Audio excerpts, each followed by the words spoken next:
الحمد للہ وحدہ والصلاة والسلام علی من لا نبی بعدہ اما بعد بسم اللہ الرحمن الرحیم رب یسر ولا تعسر وتمم بالخیر وبک نستعین یا فتاح یا فتاح یا فتاح۔ فقہ کی مشہور و معروف کتاب ہدایہ کا دوسرا حصہ ہدایہ ثانی عالمیہ سال اول کے نصاب میں اس کا کچھ حصہ شامل ہے اور اس کی ابتدا کتاب النکاح سے ہوتی ہے، تو لہٰذا کتاب النکاح سے ہم کتاب پڑھنا شروع کریں گے۔ باقی صاحب ہدایت کے حالات زندگی ہیں، ہدایہ کی خصوصیات ہیں، اور اسی طرح علم فقہ کی تعریف، موضوع اور غرض و غایت، یہ ساری چیزیں آپ نے ہدایہ اول میں پڑھی ہیں، یہاں دوبارہ ان کو دہرانے کی ضرورت نہیں ہے۔ تو کتاب کا آغاز کرتے ہیں۔ کتاب النکاح۔ قال النکاح ينعقد بالإيجاب والقبول بلفظين يعبر بهما عن الماضي لأن الصيغة وإن كانت للإخبار وضعا فقد جعلت للإنشاء شرعا دفعا للحاجة وينعقد بلفظين يعبر بأحدهما عن الماضي وبالآخر عن المستقبل، مثل أن يقول زوجني فيقول زوجتك، لأن هذا توكيل بالنكاح والواحد يتولى طرفي النكاح على ما نبينه إن شاء الله۔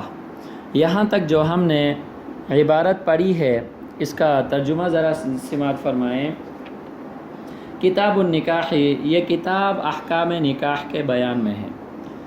فرمایا کہ قال، فرماتے ہیں النکاح ینعقد بالایجاب والقبول، نکاح منعقد ہوتا ہے ایجاب اور قبول سے، بلفظین، دو لفظوں کے ذریعے سے، یعبر بہما عن الماضی، کہ اس میں دو صورتیں ہوں گی۔ پہلی صورت یعبر بہما عن الماضی، کہ دونوں الفاظ کی تعبیر ماضی سے ہوگی۔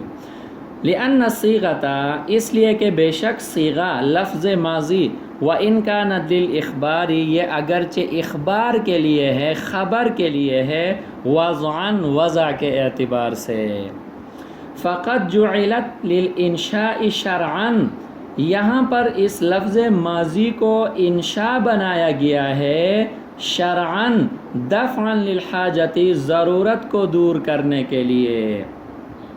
دوسری صورت وینعقد بلفظین، اسی طرح نکاح منعقد ہوگا دو لفظوں سے، اور وہ دو لفظ کیسے ہوں؟ یعبر باحدہما عن الماضی، کہ ان میں سے ایک کی تعبیر ماضی سے کی جائے، یعنی ماضی کا لفظ استعمال کیا جائے، وبالآخر عن المستقبل، اور دوسرے کی جو تعبیر ہے وہ مستقبل سے کی جائے، یعنی مستقبل کا لفظ اور صیغہ اس میں استعمال کیا جائے۔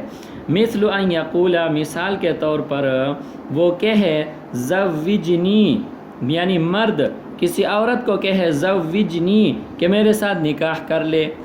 یہ اب زوجنی یہ مستقبل کا صیغہ ہے، کیونکہ امر ہے، اور امر میں جو کام ہوتا ہے وہ استقبال میں ہوتا ہے، استقبال میں کسی کام کے کرنے کا حکم دیا جاتا ہے۔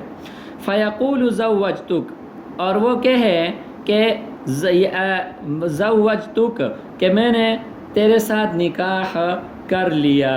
بہرحال اب دیکھیں یہاں ایک صیغہ جو ہے وہ مستقبل کا استعمال ہوا ہے، اور ایک صیغہ وہ ماضی کا استعمال ہوا ہے۔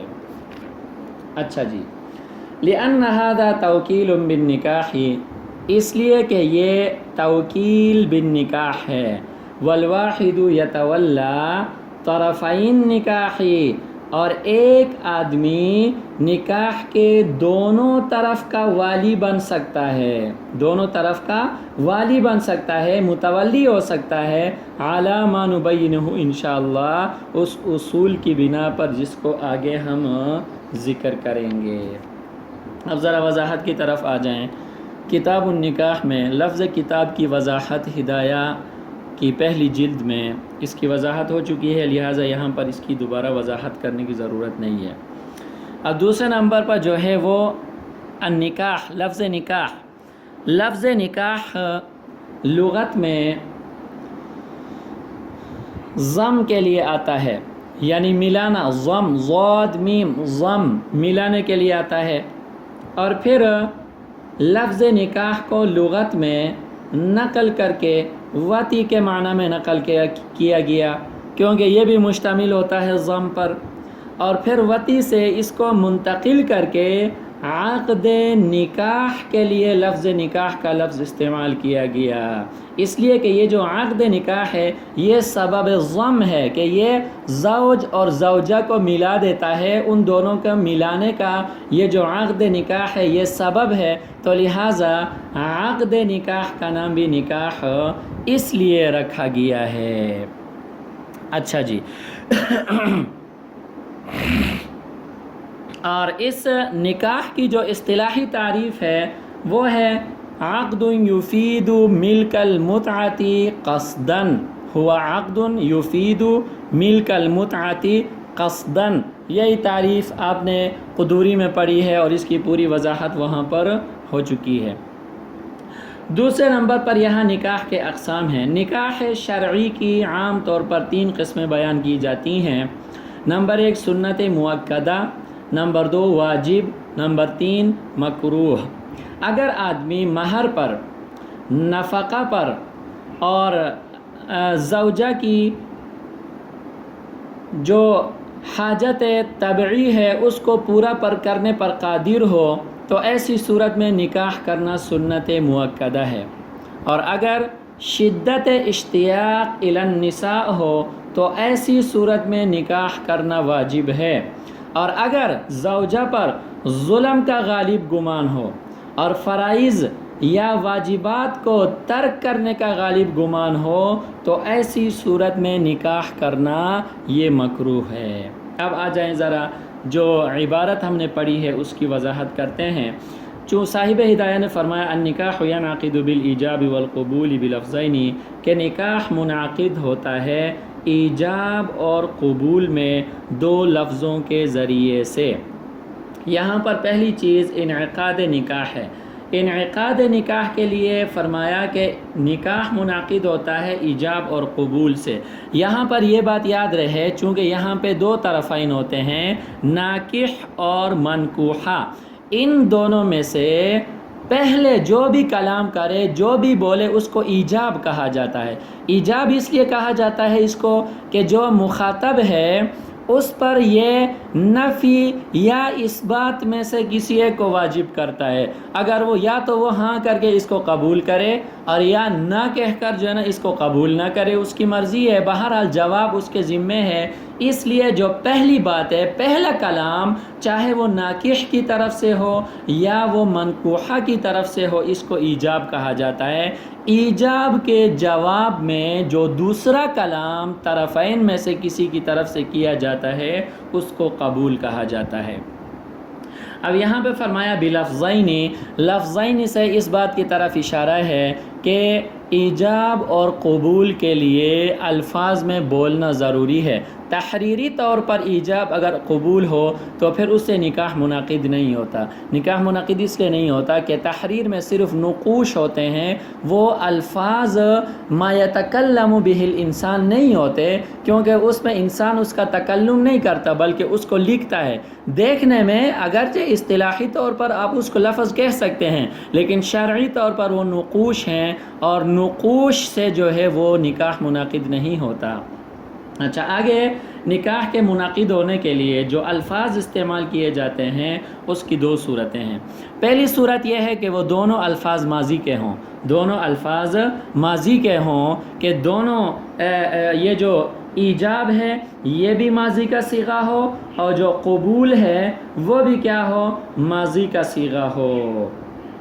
اچھا جی، اب یہاں پر آگے فرمایا لِأَنَّ الصِّيغَةَ وَإِنْ كَانَتْ لِلْإِخْبَارِ وَضْعًا، یہ اصل میں دلیل بھی ہے اور یہ ایک سوال مقدر کا جواب بھی ہے. سوال مقدر کا جواب اس صورت میں بنے گا. سوال یہ ہے کہ آپ نے کہا کہ نکاح منعقد ہوگا 2 الفاظ کے ذریعے سے، اور پہلی صورت یہ ہوگی کہ وہ دونوں الفاظ کس کے ہوں، ماضی کے ہوں. دونوں الفاظ کس کے ہوں؟ ماضی کے ہوں۔ اب آ جائیں ذرا، نکاح، عقد نکاح یہ انشاء کی قسم ہے۔ آپ نے پڑھا ہے کہ عقود جو ہیں وہ انشاء کے قبیل سے ہیں، تو نکاح کا جو عقد ہے یہ انشاء کے قبیل سے ہے۔ اور لفظ آپ نے استعمال کیا ہے، دونوں الفاظ ایجاب اور قبول آپ نے ماضی کا استعمال کیا ہے، یا آگے جو دوسری صورت ہے کہ ایک ماضی کا ہے اور دوسرا کس کا ہے؟ استقبال کا ہے۔ ماضی اور مضارع یہ دونوں وضع کیے گئے ہیں اخبار کے لیے، خبر کے لیے۔ آپ نے پڑھا ہے کہ ماضی اور مضارع ان کو وضع کیا گیا ہے کس کے لیے؟ خبر کے لیے۔ اب دیکھیں، اگر میں یہ کہوں ضرب زیدن، ضرب زیدن، تو اب اس کو جملہ خبریہ کہیں گے، جملہ انشائیہ نہیں کہیں گے، کیونکہ ضرب اس میں فعل ماضی استعمال ہوا ہے۔ سمجھ میں آ رہی بات؟ اور اسی طرح اگر میں یہ کہوں یضرب زیدن، یضرب زیدن، اب یہ مضارع بن گیا، اس میں حال کا بھی احتمال ہے اور اس میں استقبال کا بھی احتمال ہے۔ لیکن اگر میں یہ کہوں یضرب زیدن، تو آپ فوراً کہیں گی کہ یہ جملہ کیا ہے؟ خبریہ ہے۔ جملہ کیا ہے؟ خبریہ ہے۔ اب آ جائیں ذرا، فعل ماضی، فعل مضارع، ان کو واضع نے وضع کیا ہے کس کے لیے؟ خبر کے لیے۔ اور نکاح کس کی قسم ہے؟ انشاء کی قسم ہے۔ تو آپ خبر کے ذریعے سے انشاء کو کیسے ثابت کرو گے؟ خبر کے ذریعے سے انشاء کو کیسے ثابت کرو گے؟ نکاح منعقد کیسے ہوگا؟ ایک نہایت اہم معاملہ ہے، حلت اور حرمت کا مسئلہ ہے، کوئی معمولی مسئلہ نہیں ہے۔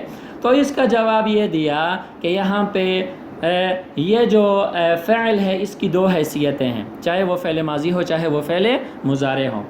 ایک حیثیت اس کی وضعی ہے اور دوسری حیثیت اس کی کیا ہے؟ شرعی ہے۔ وضعی حیثیت سے ہمیں تسلیم ہے کہ فعل ماضی اور فعل مضارع کو واضع نے وضع کس کے لیے کیا ہے؟ خبر کے لیے کیا ہے۔ میں نے آپ کو مثالیں بیان کر دیں، واضع نے اس کو کس کے لیے وضع کیا ہے؟ خبر کے لیے وضع کیا ہے۔ لیکن یہاں پہ دوسرا جو اس کا وہ ہے وہ کیا ہے؟ شرعی ہے۔ اب دیکھیں، یہاں پہ ضرورت شرعی کی وجہ سے، کس کی وجہ سے؟ ضرورت شرعی کی وجہ سے ہم نے یہاں پر خبر کو انشاء کے معنی میں لیا ہے۔